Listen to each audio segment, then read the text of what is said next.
Hello everyone, welcome back Lalit technical classes. आज मैं नया सीरीज लेकर आया हूं, मैथमेटिक्स, जनरल मैथमेटिक्स लेकर आए हैं। और ये जनरल मैथमेटिक्स आपको सभी कम्पिटिटिव एग्जाम के लिए होगा। तो दे रहे हैं कि इस मैथ में क्या क्या पढ़ना पड़ेगा और किस तरह से हम लोग पढ़ेंगे, कितने टॉपिक पढ़ना पड़ता है इसमें। देखिए, खास करके इसमें मैथ में जो है 3 चैप्टर से रहता है बेसिकली। पहला है वो नंबर सिस्टम। नंबर सिस्टम अपने आप में बहुत बड़ा चैप्टर है, उसमें बहुत सारा टॉपिक है। उसके बाद अर्थमेटिक्स पढ़ना पड़ता है और लास्ट में हम लोग एडवांस पढ़ेंगे। अर्थमेटिक्स भी देखिए, ये हम कह दिए कि मैथ में नंबर सिस्टम, अर्थमेटिक्स और एडवांस, ये 3 चीज़ कह दिए, इससे ख़त्म नहीं हो गया। ये बहुत बड़ा चैप्टर है। नंबर सिस्टम अपने आप में बहुत बड़ा है, जो कि बहुत समय लग जाता है सीखने में।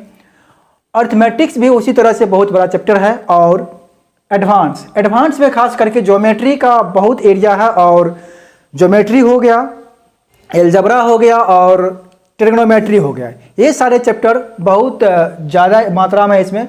तो ये सब चीज़ हम लोग पढ़ेंगे इस मैथ में। और पूरा कंप्लीट मैथ हम पढ़ाएंगे यूट्यूब पर, और पूरी तरह से फ्री रहेंगे। उसमें कोई हम पेड क्लास नहीं चलाएंगे।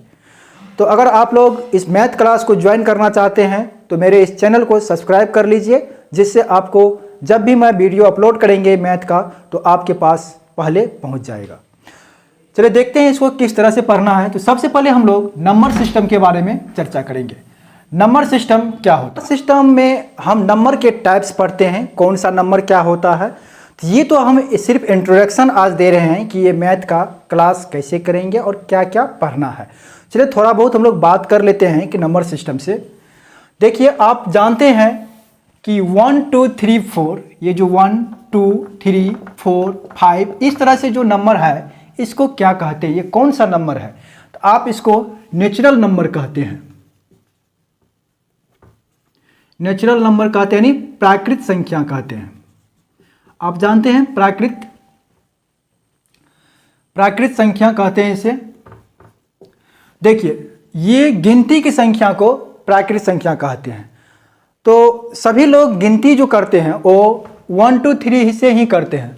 जहाँ तक तो पढ़े लिखे लोग तो यहाँ से करवे करते हैं। लेकिन अगर अनपढ़ गवार को कह दिए, वो भी अगर गिनती करेंगे तो 1 से, अगर उसको कह दीजिए आपकी हाथ में कितने उंगली है, तो वो भी गिनती करके 5 ही बताएगा। वो 0 से नहीं शुरू करते हैं, क्योंकि उसको पता है गिनती 1 से ही किया जाता है। 0 से शुरू करते तो उसको क्या कहते हैं? संख्या कहते हैं। इसको कौन सी संख्या कहते हैं? पूर्ण संख्या। पूर्णांक नहीं, पूर्ण संख्या, यानी होल नंबर कहते हैं। होल नंबर हो जाएगा। चलिए यहाँ तक तो समझ गए कि 1 2 3 1 से शुरू होते हैं तो प्राकृत संख्या कहते हैं, नेचुरल नंबर कहते हैं। अगर 0 से शुरू होता है तो होल नंबर कहते हैं। क्लियर है? अब देखिए, हम एक क्वेश्चन आपसे कर रहे हैं कि हम कह दें कि 3 + 4 यानी 4 + 3। चलिए 4 + 3 कितना होता है? तो आप कहिएगा 7। 7 कौन? पूर्ण संख्या। देखिए 7 इसमें भी आ सकते हैं और 7 इसमें भी। तो 7 को पूर्ण संख्या और प्राकृत संख्या भी कह सकते हैं। हम कह देंगे 4 - 3 कितना होगा? तो आप कहिएगा 1 होता है। 1 कौन सी संख्या है? तो 1 प्राकृत संख्या भी है, पूर्ण संख्या भी, नेचुरल नंबर भी है, होल नंबर भी है। अगर हम आपको कह दे 3 - 4, तो 3 - 4 कौन संख्या है? 3 - 4 कितना होता है? -1। तो -1 जो है, तो -1 क्या है? तो -1 तो इसमें नहीं है। तो देखिए, एक एडवांस मतलब जैसे जैसे हम नंबर को आगे बढ़ते जाएंगे तो इसमें धीरे धीरे विस्तार होते जाएगा। तो देखते हैं कि -1 कौन सी संख्या है। तो चलिए लिखते हैं। नंबर का एक ग्रुप हो गया, इसको कौन सा नंबर कहते हैं? तो इसको पूर्णांक संख्या कहते हैं। ये कौन सा संख्या हो गया? पूर्णांक संख्या। अब इसमें 2 पार्ट हो गए। ये जो नेगेटिव वाला यहां से यहां देख रहे हैं, ये नेगेटिव वाला को नेगेटिव पूर्णांक यानी नेगेटिव इंटीजर कहते हैं। नेगेटिव इंटीजर, इंटीजर मीन्स पूर्णांक संख्या, नेगेटिव इंटीजर। और यहां से जो देख रहे हैं आप इधर, ये पॉजिटिव इंटीजर हो गया, मतलब ऋणात्मक पूर्णांक, और ये धनात्मक पूर्णांक होंगे। तो आपके मन में एक क्वेश्चन उठता होगा कि 0 कौन सा पूर्णांक है? ऋणात्मक पूर्णांक है या धनात्मक पूर्णांक है? कितना हो गया? ये 3 और ये -3 हो जाएगा। तो कोई परिवर्तन नहीं हुआ। कोई पूर्णांक संख्या में अगर हम 0 को जोड़ते हैं और घटाते हैं तो कोई परिवर्तन नहीं होता। इसका मतलब यही हुआ 0 0 ये भी 3 होगा। चलिए, 0 जो है ना धनात्मक पूर्णांक है और ना ऋणात्मक पूर्णांक है, 0 सिर्फ 0 है।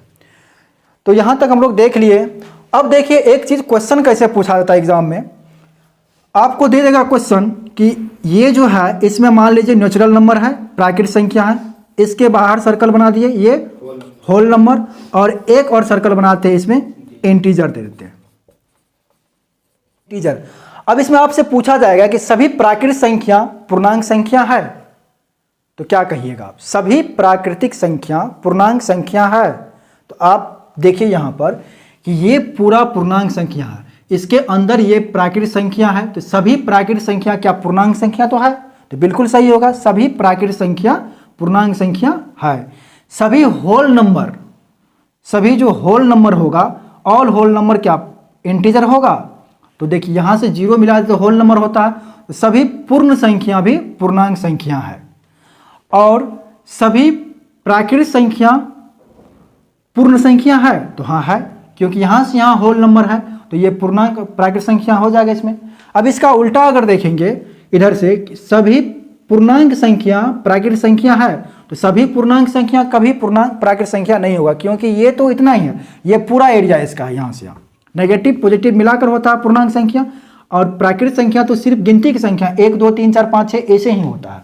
तो सभी इंटीजर नंबर, सभी जो इंटीजर नंबर है ये प्राकृतिक संख्या नहीं होगा, नेचुरल नंबर नहीं होता, कुछ होता है, कुछ इसमें कह सकते हैं कुछ। तो इस तरह से स्टेटमेंट में क्वेश्चन पूछा जाता है। आजकल का ऐसा ट्रेंड बना दिया है, रेलवा एलवा जितना है इसमें जो स्टेटमेंट के थ्रू ऐसे पूछता है, इसमें आपको ध्यान से पढ़ना पड़ेगा और इसका सही आंसर देना पड़ेगा। तो देखिए फिर से आपसे पूछ देंगे कि सभी इंटीजर क्या होल नंबर है? जो सभी इंटीजर होल नंबर है, तो नहीं, सभी इंटीजर होल नंबर नहीं है, कुछ इंटीजर जो है ना होल नंबर, जैसे यहाँ 0 को मिलाकर यहाँ तक ये जो है होल नंबर है। तो इससे आपको ये कंक्लूजन और स्टेटमेंट वाला सवाल आपसे क्लियर हो जाएगा। अब आप इस सवाल को बना सकते हैं। जैसे जैसे नंबर को हम लोग आगे पढ़ते जाएंगे, नंबर का इसी तरह से विस्तार होते जाएगा।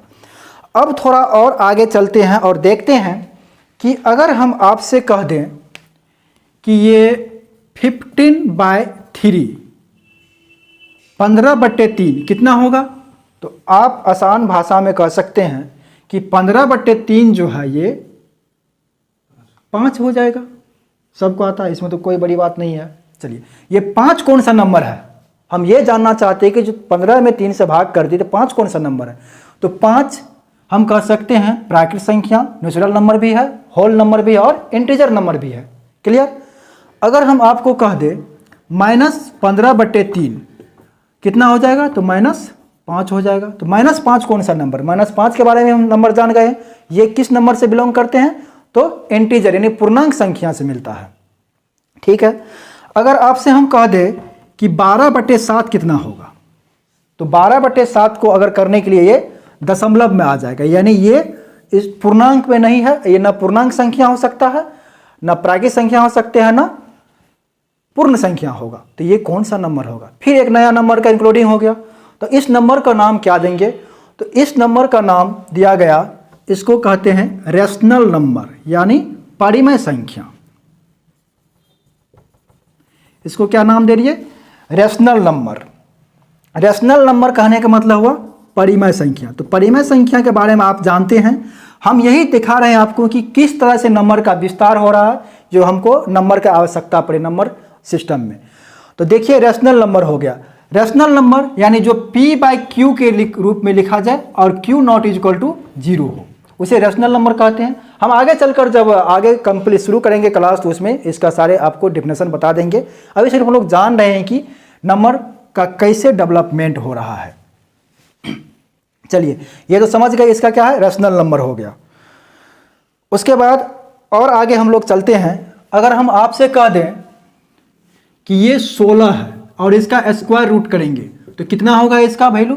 क्या आप कहिएगा +-4, या हम कह देंगे ये 25 है, इसका स्क्वायर रूट करते हैं, तोड़ते हैं तो कितना हो जाएगा? क्या कहिएगा? +-5।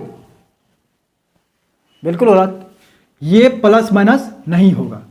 तो आप कहिएगा +- कहाँ होता है, कैसे होता है?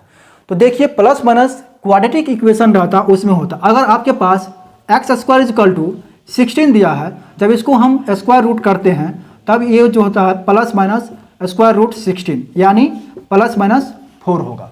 इस तरह से अगर हमको हमारे पास रहेगा एक्स स्क्वायर इक्वल टू 25 यानी 25 एक्स स्क्वायर बराबर 25 दिया रहेगा, तो हम x बराबर जब लिखते हैं तो स्क्वायर रूट अगर इसलिए हो रहा है क्वाड्रेटिक इक्वेशन, मतलब द्विघात समीकरण हो गया। द्विघात समीकरण को जानते हैं, दो मूल होता है, एक प्लस में एक माइनस में, तो यहाँ पर प्लस माइनस होता, ना कि इसको तोड़ने के बाद प्लस माइनस नहीं होता। अगर यहाँ पर अगर प्लस माइनस दिखाएंगे तो यहाँ पर संख्या का रूप बदल जाएगा। क्लियर?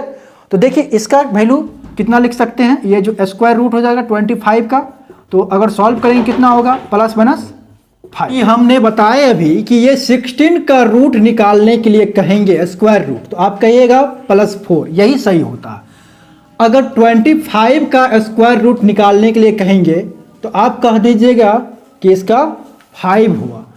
अगर हम कह दे 5 का स्क्वायर रूट निकालने के लिए, तो अब ये इससे निकलेगा ही नहीं, तो फिर एक मामला फंस गया। अब इस नंबर को क्या कहेंगे? यहां तक तो समझ में आ रहा है कि 16 का स्क्वायर रूट 4 एक पूर्णांक संख्या भी है, प्राकृतिक संख्या भी है, और ये क्या है, परिमेय संख्या भी कह सकते हैं इसको, क्योंकि इसके 4 के बटे में हम इसके 1 लिख सकते हैं, तो परिमेय संख्या भी कहलाएगा, पूर्णांक संख्या भी कहलाएगा, पूर्ण संख्या भी कहलाएगा। लेकिन ये जो स्क्वायर रूट है ये संख्या कौन क्या कहलाएगा?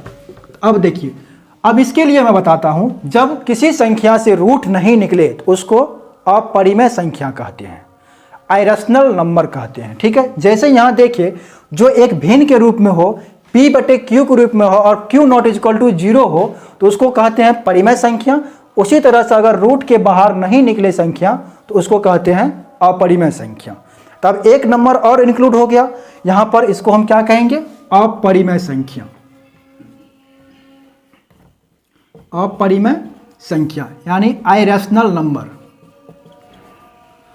ठीक है, तो आगे अब चलते हैं, थोड़ा सा और आगे हम लोग देखते हैं।